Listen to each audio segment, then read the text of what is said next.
Okay, it is potato time, and so we planted all of the potatoes that we had from last year.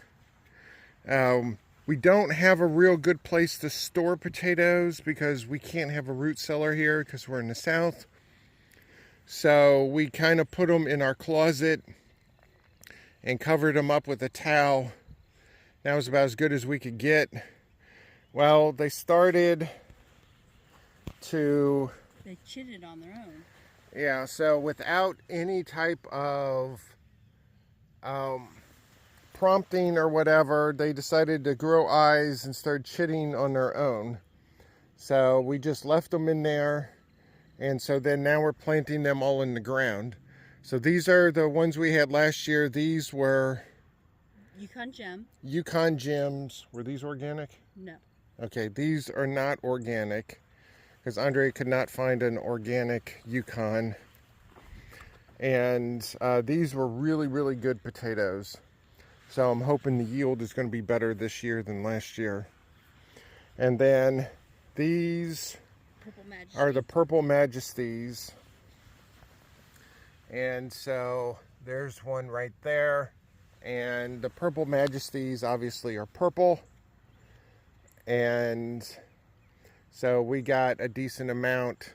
And then to help finish the row out, since we got the row already over here, we are, Andrea got some Yukon Golds. Are those organic? Yes.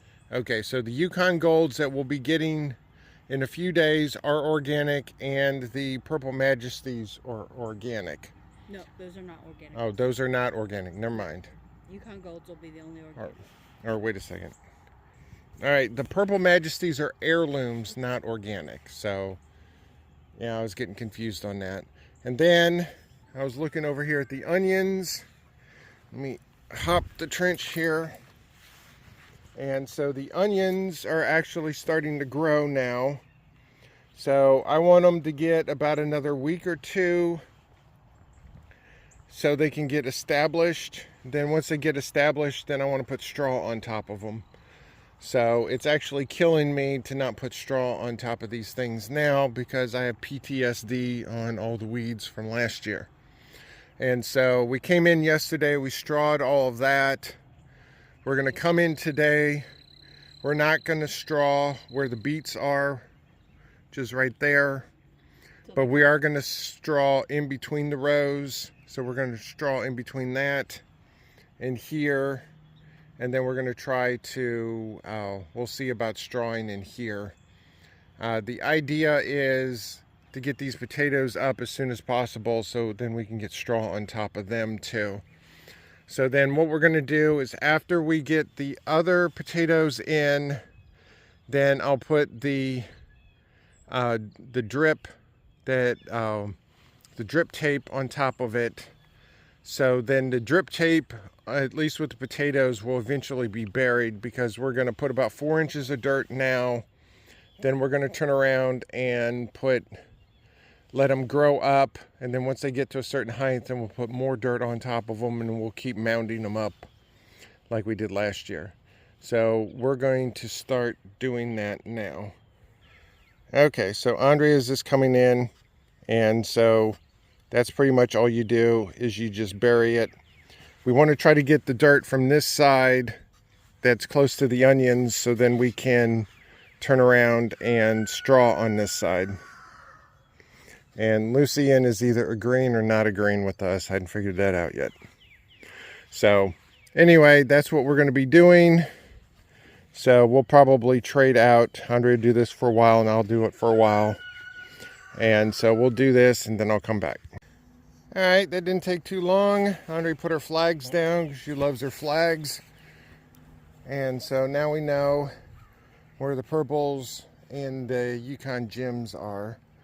So what we're going to do now is after we get this part done, which hopefully will be in a few days, then we'll turn around and we will wait and let the potatoes grow until they're a few inches above the ground here, and then we will mound in from the other side.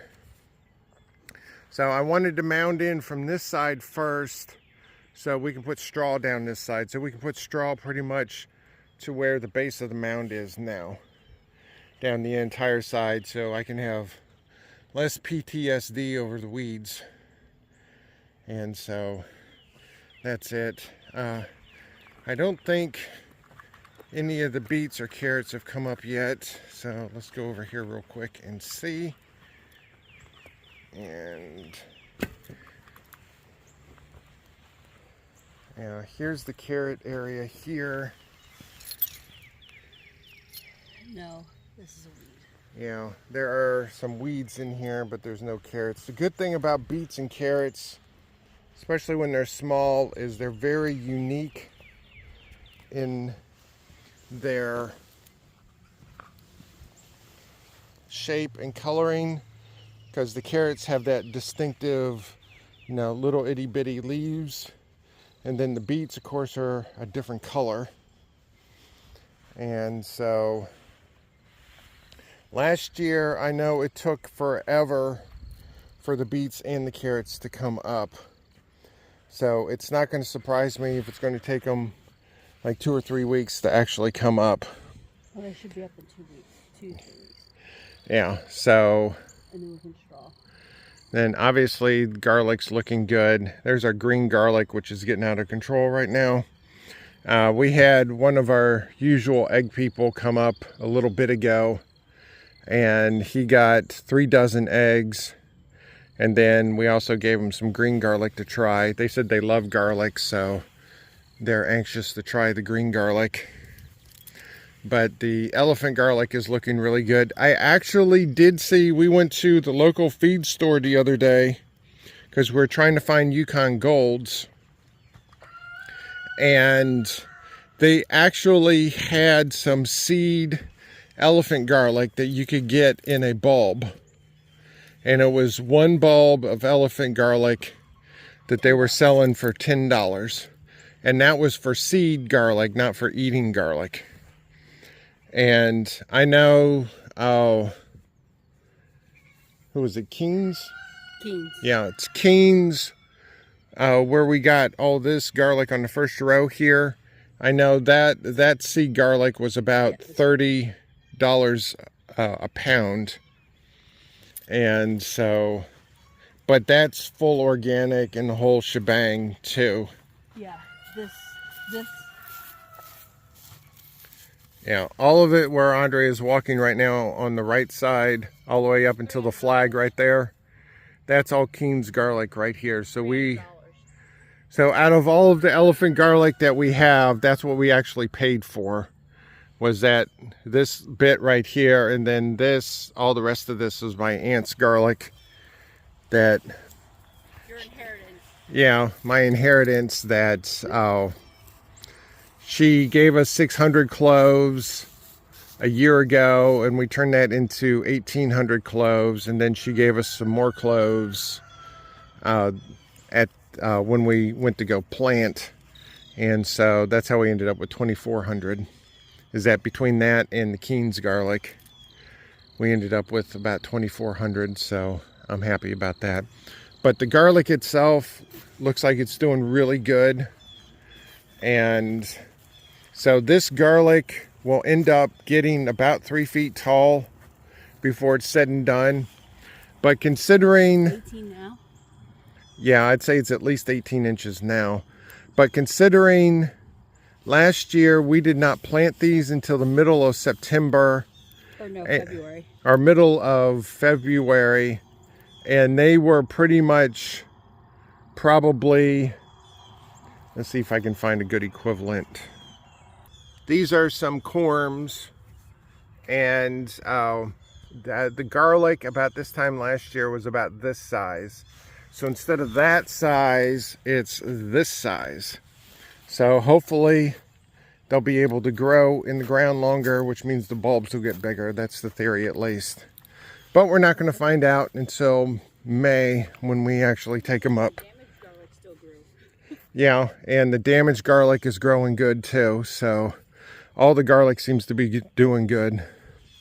So anyway, enough about the garlic. This is supposed to be about the potatoes. So Let's finish up on that. But no, everything looks like it's going good so far. Andre are going to go in for a little bit, and then we're going to start strawing some more. And it's supposed to rain tomorrow, so I want to try to get all the strawing done today. And So, we'll water them. and we gotta water all this stuff today too, because we're in the south, and just because it says it's going to rain doesn't mean it is going to rain. So that's how it is here. So anyway, done rambling. Potatoes are going in good, and the rest of the garlic so far is doing really nice.